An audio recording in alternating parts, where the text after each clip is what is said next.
সাংবিধানিক প্রধানকে আক্রমণ করা মাননীয় মুখ্যমন্ত্রীর একটা ধারাবাহিক তার কর্মসূচির মধ্যে পড়ে। সারা ভারতবর্ষে যেটা হয়নি, ওএমআরসি ট্যাম্পারিং, ওএমআরসি ডিস্ট্রয় করা, এইগুলোকে দেখে আমরা নিশ্চিতভাবে এইটুকু বলতে পারি যে মুখ্যমন্ত্রীর কোনো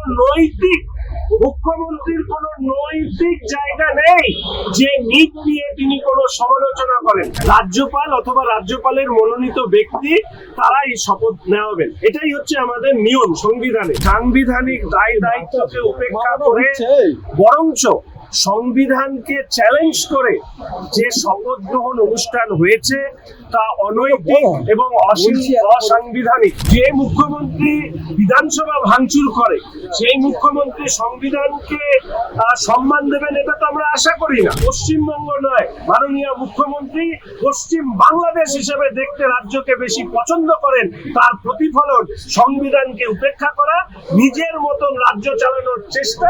দেখুন, যিনি এই বিষয়ে নির্দেশিকা জারি করেছেন এবং যারা এই নিয়ে জবাব দেওয়ার দায়িত্ব, তাদের হয়ে প্রতিক্রিয়া আমি দেব না।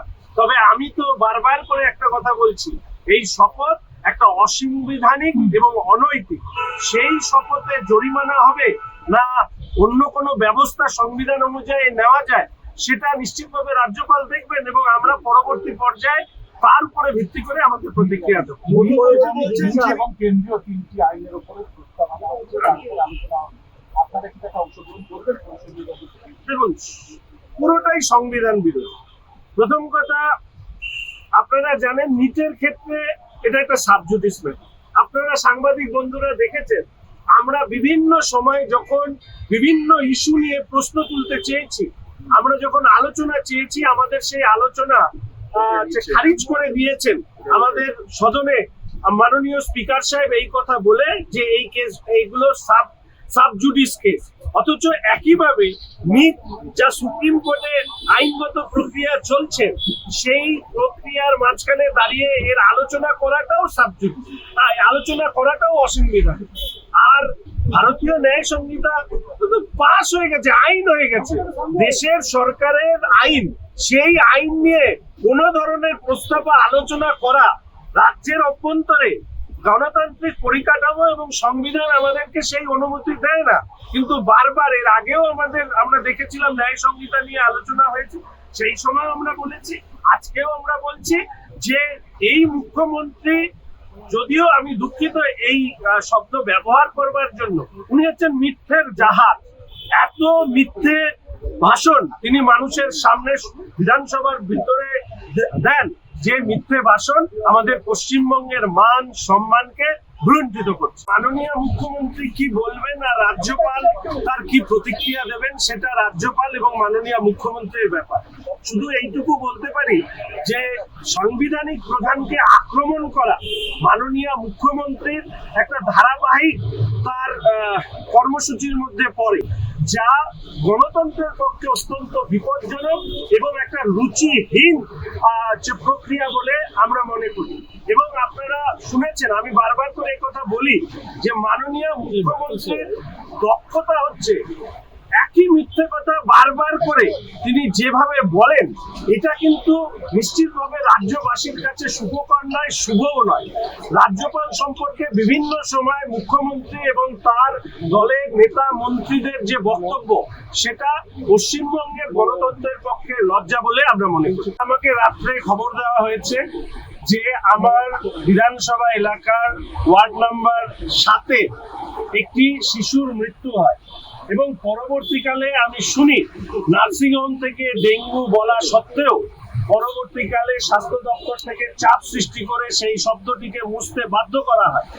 এবং দুর্ভাগ্য হচ্ছে, আমি আপনাদেরকে বলতে পারি, দুর্ভাগ্য হচ্ছে এটাই যে আমার শহরের মেয়র সাহেব হচ্ছে দুবারের মন্ত্রী, তার থেকে বেশি সময় কাউন্সিলর ছিলেন, উনি এখন মেয়র সাহেব। ডেঙ্গিতে শিশু মৃত্যু হওয়ার পরে আমরা যে ওই অঞ্চলটিকে পরিষ্কার পরিচ্ছন্ন, স্বচ্ছতা, অ্যাওয়ারনেস, সেন্সিটাইজেশন করা, কোনো কাজ ওখানে গিয়ে পুরো দপ্তরের স্বাস্থ্য দপ্তরের কর্মীরা করেননি। আমার ধারণা, আমি জানি না যে মাননীয় মেয়র সাহেব কি মন্ত্রিত্ব হারানোর বা হেরে যাওয়ার শোকে এখনো আচ্ছন্ন আছেন, যে শিলিগুড়ি পৌরসভা পরিচালনা করবার ক্ষেত্রে উনি কি সত্যিই পরিচালনা করতে চান, নাকি গা ছেড়ে দিয়েছেন যা হচ্ছে হোক। এটা আজকে শিলিগুড়িবাসীর দুর্ভোগ। আমি শুধু আশা রাখবো মাননীয় পৌরমন্ত্রী তিনি এই ব্যাপারে নজর দেবেন। ওখানে যে ধরনের আমরা টিম ওয়াইজ সার্ভে করার থেকে বিভিন্ন ধরনের সচেতনতামূলক কাজ থেকে শুরু করে ডেঙ্গু প্রতিরোধ করবার জন্য বিশেষ টাস্ক ফোর্স তৈরি করা, বিভিন্ন জায়গায় ফিভার ক্লিনিক তৈরি করবার মতন কাজ যেগুলো আমরা বিগত দিনে দেখেছি, সেই কাজগুলো যাতে হয় এই ব্যাপারে নিশ্চিতভাবে আমি পৌরমন্ত্রীর দৃষ্টি আকর্ষণ করছি। না, আজকের দিনে দাঁড়িয়ে আমি এইটুকুর মধ্যে সীমাবদ্ধ রাখছি। ডেঙ্গু একটা ইস্যু, কারণ আমাদের শিলিগুড়ি এবং সংলগ্ন অঞ্চলে ডেঙ্গু ছড়িয়েছে। প্রয়োজনে আমরা মেনশন, কলিং অ্যাটেনশন, নানা বিষয় আছে, তার মধ্যে আমরা নিয়ে আসবো। কিন্তু তার থেকেও অনেক বড় বড় ইস্যু আমরা নিশ্চিতভাবে এই বিধানসভা সদনের মধ্যে তুলব। দেখুন, আমি মুখ্যমন্ত্রীর ভাষণে কি বলবো, যে রাজ্যে শিক্ষা দপ্তরের অধিকর্তা, সচিব, মন্ত্রীরা জেলে গড়াগড়ি খাচ্ছে, ওএমআরসি ট্যাম্পারিং, সাদা খাতায় জমা দিয়ে পরীক্ষা, প্রশ্ন ফাঁসের রেকর্ড, এরা বলবে শিক্ষা সংক্রান্ত বিষয় নিয়ে, নীত নিয়ে, যেখানে কেন্দ্রের সরকার সর্বতভাবে সচেষ্ট যে আজকে তথ্য প্রযুক্তির দিনে বিভিন্ন ধরনের সমস্যা, যে সুফলও আছে তার বিভিন্ন ধরনের ফাঁকফোকর আছে, সেটাকে বন্ধ করে ছাত্রছাত্রীরা যাতে নির্ভয়ে পরীক্ষা দিতে পারে তার ব্যবস্থা করবার জন্য।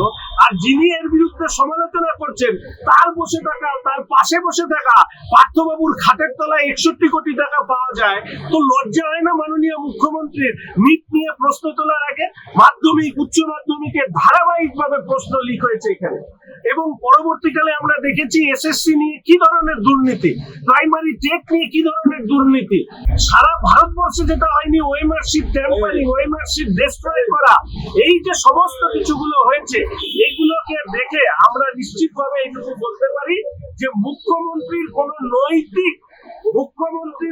নৈতিক জায়গা নেই যে নীট নিয়ে তিনি কোনো সমালোচনা করেন।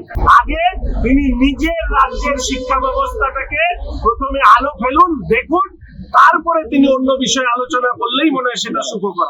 আমাদের রাজ্যের সাংবিধানিক প্রধান মাননীয় রাজ্যপাল আমাদের সংবিধান মোতাবেক যেভাবে তিনি বা তার মনোনীত ব্যক্তি শপথ গ্রহণ অনুষ্ঠান করানোর জন্য নির্দেশিকা জারি করেন, সেই নির্দেশিকাকে উপেক্ষা করে প্রথম দুজনের শপথ হয়েছে। আর পরবর্তীকালের যে 4 জনের যে শপথ, আমি যতটুকু জেনেছি এই 4 জনের ক্ষেত্রে রাজ্যপাল কোনো ধরনের নির্দেশিকা দেননি।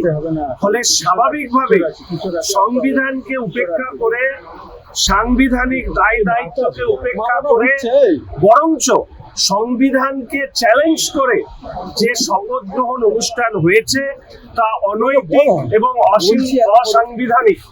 এর পাশাপাশি এটাও আপনাদেরকে বলতে চাই যে মাননীয় মুখ্যমন্ত্রী তিনি বলেছেন কনস্টিটিউশন এবং কনভেনশনের কথা, কিন্তু যেখানে কনস্টিটিউশন এবং কনভেনশনের মধ্যে কনফ্লিক্ট হয় আমরা সবাই জানি, সেইখানে কনস্টিটিউশন হচ্ছে ওভার পাওয়ার করে বা সেটা অনুযায়ী কাজ করতে হবে। ফলে যে শপথ অসাংবিধানিক এবং অনৈতিক, সেই শপথের শরিক আমরা ভারতীয় জনতা পার্টি পরিষদীয় দলের পক্ষ থেকে আমরা হতে চাইনি। এবং তার পাশাপাশি আপনারা শুনেছেন আমাদের মাননীয় বিরোধী দলনেতা ইতিমধ্যেই বলেছেন, ইতিপূর্বেও আপনাদেরকে বলেছি যে গত যে 4টি উপনির্বাচন হয়েছে এবং তার মধ্যে দিয়ে যারা জয়ী হয়ে এসছেন তাদেরকে, এইটাকে বলা যেতে পারে একটা গণতন্ত্রের প্রহসনের যারা কুশীলব তারা শপথ গ্রহণ করলেন। আমাদের মাননীয় বিরোধী দলনেতা বারবার করে ভোটে বুথ ভিত্তিক ফলাফলকে দেখিয়ে বলেছেন যে এই যে ফল, সেখানে দেখা যাচ্ছে বুথের মধ্যে ভূতের উপদ্রব। আর এই ভূতরা গত 4টি উপনির্বাচনে যেভাবে তারা দাপাদাপি করেছেন, লাফিয়েছেন, সেটাও আজকে যেভাবে মান্যতা দেওয়ার চেষ্টা করেছেন, এটা নিশ্চিতভাবে গণতন্ত্রের পক্ষে শুভ নয়। মাননীয় মুখ্যমন্ত্রী বিধানসভার সদনের তার গরিমার কথা বলেন, তার সম্মানের কথা বলেন, অথচ আমরা এটুকু দেখেছি যে মাননীয় মুখ্যমন্ত্রী বিরোধী দলনেত্রী হিসাবে থাকার সময় যেভাবে এই বিধানসভায় ভাঙচুর হয়েছে এবং এই বিধানসভার অভ্যন্তরে আপনারা এটাও দেখেছেন ভারতীয় জনতা পার্টির প্রতীকে নির্বাচিত প্রতিনিধিদেরকে বাইরে তৃণমূল কংগ্রেসের পতাকা লাগিয়ে, তাদের মাফলার লাগিয়ে তারা তৃণমূলের বিভিন্ন কর্মসূচিতে অংশগ্রহণ করছেন। তা সত্ত্বেও যেভাবে বিধানসভার অভ্যন্তরে তাদেরকে বিজেপির বিধায়ক হিসেবে চিহ্নিত করা হয়েছে, তা সদনের গরিমা নষ্ট করে। ফলে এই যে শপথ গ্রহণ 2 এবং 4 এবং সামগ্রিকভাবে যে ভূমিকা আমরা সদনের দেখেছি, সেটা অসাংবিধানিক এবং অনৈতিক। কোন ধরনের অসাংবিধানিক এবং অনৈতিক কাজের সাথে বিজেপি শরিক হতে চায় না। পরিষ্কারভাবে বলছি, রাজ্যপাল অথবা রাজ্যপালের মনোনীত ব্যক্তি তারা এই শপথ নেওয়াবেন, এটাই হচ্ছে আমাদের নিয়ম সংবিধানে। সেই নিয়মকে উপেক্ষা করা হয়েছে। প্রথম ক্ষেত্রে ডেপুটি স্পিকারকে দায়িত্ব দেওয়া হয়েছিল, পরবর্তীকালে সেই ধরনের কোনো নির্দেশিকা আসেনি বলেই আমরা শুনেছি। ফলে স্বাভাবিকভাবেই যে শপথ গ্রহণ অনুষ্ঠানটি হয়েছে, মুখ্যমন্ত্রী এবং স্পিকার সাহেবকে বারবার করে ক্ল্যারিফিকেশন দিতে হচ্ছে এই কারণে তারা এটা উপলব্ধি করেছেন যে সংবিধান মোতাবেক এই শপথ গ্রহণ হয়নি বলেই আমি কি কলা খাইনি, এই যে বক্তব্য ঠাকুর ঘরে কে আমি তো কলা খাইনি, অর্থাৎ ওনারাই নিজেরা বারবার এর ক্ল্যারিফিকেশন দিয়ে এটা প্রমাণ করবার চেষ্টা করছেন যে আসলে ওরা ভুল করেছেন, কিন্তু ওনাদের ক্ষমতার দম্ভে, ক্ষমতার জোরে অসাংবিধানিক অনৈতিক একটি শপথকে মান্যতা দিতে চাইছেন। দেখুন, যে মুখ্যমন্ত্রী বিধানসভা ভাঙচুর করে সেই মুখ্যমন্ত্রী সংবিধানকে সম্মান দেবেন এটা তো আমরা আশা করি না। আমরা জানি যে আপনারা দেখেছেন মাননীয় বিরোধী দলনেতাকে বারবার করে সাসপেন্ড করা হয়েছে, আমাকে বারবার করে সাসপেন্ড করা হয়েছে বিধানসভায় কণ্ঠরুদ্ধ করবার জন্য। ফলে সংবিধানের সাথে তৃণমূলের যোগসূত্র অনেক দূর পর্যন্ত নেই।